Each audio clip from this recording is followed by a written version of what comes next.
Ang mga astronomer ay masugid na sinasaliksik ang labas ng ating mundo. Meron silang mga planetang nadiskubre na sobrang nakakatakot at ang ilan ay talaga namang ikakamangha mo. Ang ilan sa teorya ng mga scientists ay naniniwalang maaari tayong manirahan doon at ang ilan naman ay pakinabangan ang mga natural resources ng mga ito. Mula sa mga planetang punong-puno ng mga diamonds hanggang sa planetang pwedeng pumalit sa Earth kung sakaling ang ating mundo ay magunaw. Ating pag-usapan ang mga magagandang planeta na hindi mo aakalaing totoo pala. 55 Cancri E.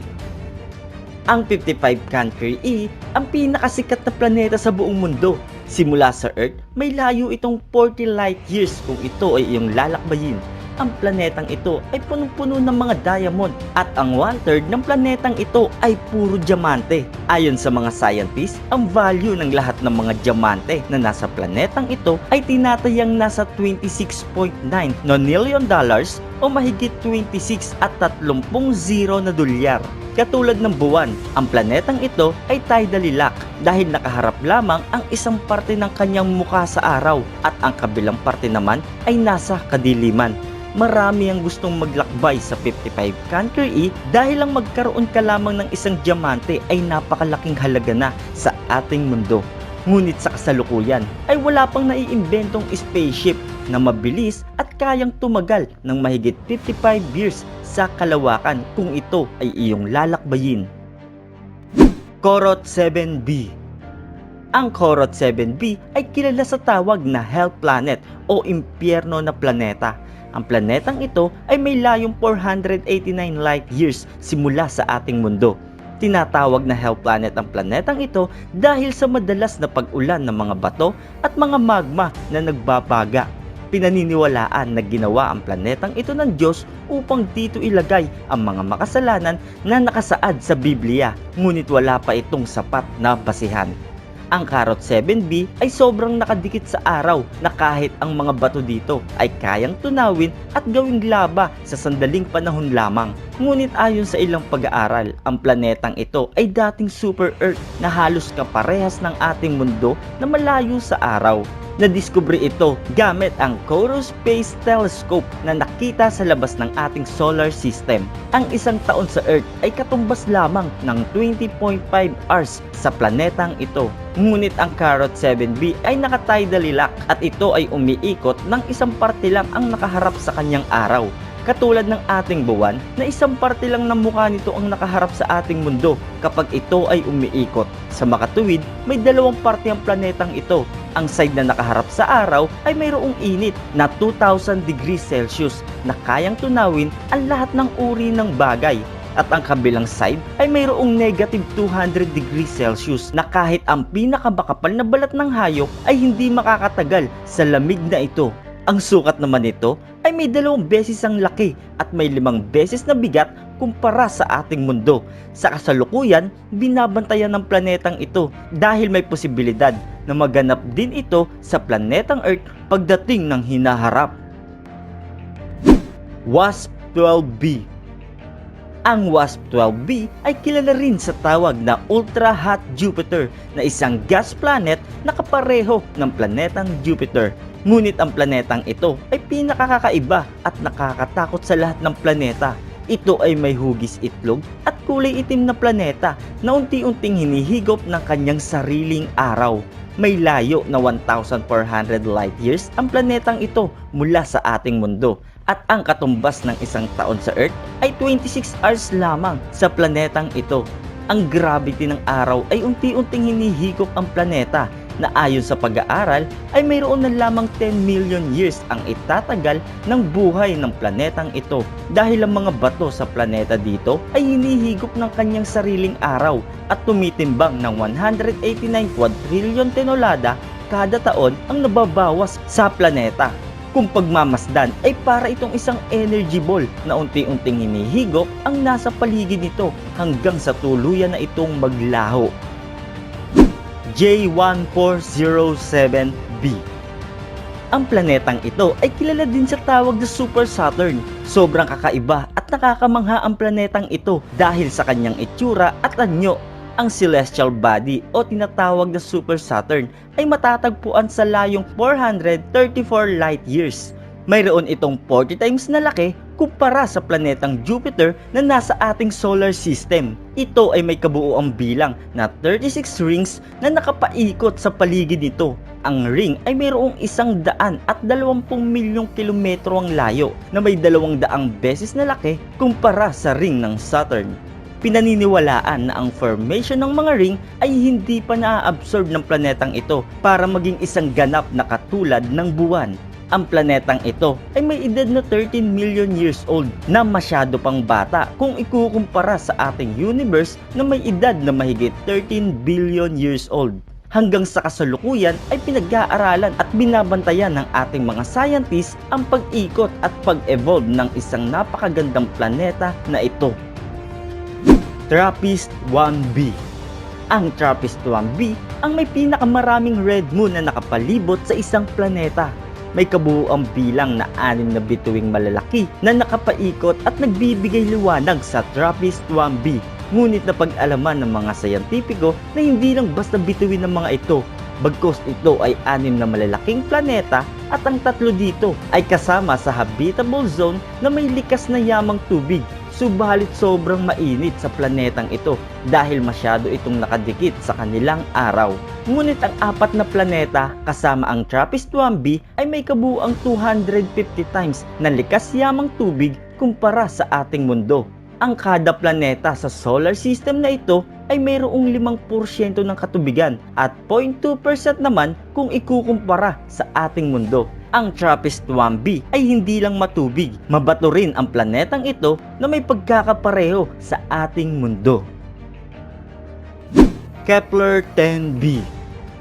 Ang Kepler-10b ang unang nakumpirmang terrestrial na planeta sa labas ng ating solar system gamit ang Kepler Space Telescope. Pagkatapos ng ilang buwan na pagsasaliksik sa mga data at isinagawang mga misyon ng NASA, ang layunin ng misyon ay maghanap ng mga planetang kaparehas ng Earth o may tsansa na mabuhay ang mga tao sa labas ng ating mundo. At noong January 10, 2011, inanunsyo ang pagkakadiskubre sa planetang ito. Kinilala ang planeta na pinakamaliit na exoplanet na may 1.4 times na laki kumpara sa ating mundo. Mabato ang planetang ito, ngunit hindi ito kasama sa habitable zone o rehiyon ng mga planetang may tubig na kinakailangan ng isang tao para mabuhay. Ang Kepler-10b ay umiikot ng 0.48 na beses kada araw sa orbit ng kanyang parent star na ang ibig sabihin ay 20 beses na mas malapit ang planetang ito kumpara sa Mercury na pinakamalapit na planeta sa ating araw. Kaya naman ito ay hindi kabilang sa habitable zone dahil sa masyado itong malapit sa ginagalawan nitong araw. Gliese 436b.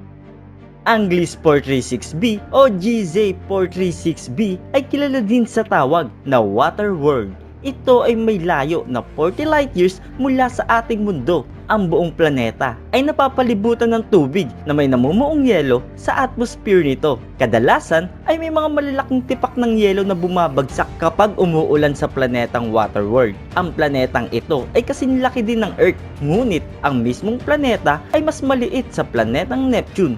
Ang temperatura ng mismong planetang ito ay may init na 822 degree Fahrenheit dahilan para mag-evaporate ang lahat ng tubig nito sa lupa at umangat hanggang sa atmosphere nito. 10% ng bigat ng planetang ito ay galing sa tubig at kung ikukumpara sa ating mundo ay mayroon lamang 0.05% na bigat ng tubig sa buong Earth. Nakakamangha ang planetang ito dahil ang buong karagatan ay nasa kalangitan at ang kalupaan naman ay sobrang init na tila kumukulong mga bulkan. Kepler-70b. Ang Kepler-70b ay ang bagong nadiskubreng planeta ng Kepler Space Telescope. Ito ang nangunguna ngayon na pinakamataas na temperatura sa buong universe at sa lahat ng exoplanet. Tinatayang nasa 7,662 Kelvin o mahigit 13,000 degree Fahrenheit ang init sa planetang ito. At nangunguna din ito pagdating sa pinakamabilis na pag-ikot sa orbit. Ito ay may tinatayang mahigit 5 oras lamang na katumbas ng 1 taon sa ating mundo. Ang planetang Kepler 7b ay may kasama sa kanyang solar system at ito ay ang Kepler 70c. Ngunit si Kepler 70b ay masyadong malapit sa kanyang host star. Pinag-aaralan at binabantayan pa rin ng mga sayantipiko ang planetang ito dahil naniniwala sila na kayang mabuhay ng tao sa Kepler 70b pagdating ng panahon. Ngunit sa kasalukuyan ay imposible na magtagal o mabuhay ang sinumang tao sa planetang ito. Kepler 16b. Ang Kepler 16b ay isa sa pinakakilalang exoplanet pagdating sa circumbinary planet. Ito ay umiikot ng may kasama sa kanyang solar system. Kilala ang planetang ito bilang may planetang mayroong 2 sunset. Sikat ang planetang 16b dahil na-feature ito sa movie ng Star Wars na pareho ng planeta kung saan nakita si Skywalker. Ngunit ang planetang ito ay malamig, puno ng gas at imposibleng mabuhay ang sinumang nilalang. September 15, 2011 nang ilabas sa publiko ang kumpirmasyon ng planetang ito. Sa ngayon ay pinag-aaralan pa ng mga sayantipiko kung maaari tayong gumawa ng isang artificial village na kagaya ng sa Mars dahil ang planetang ito ay napakagandang pagmasdan lalo na pag lumulubog ang 2 araw ng magkasabay. Kepler 1649c.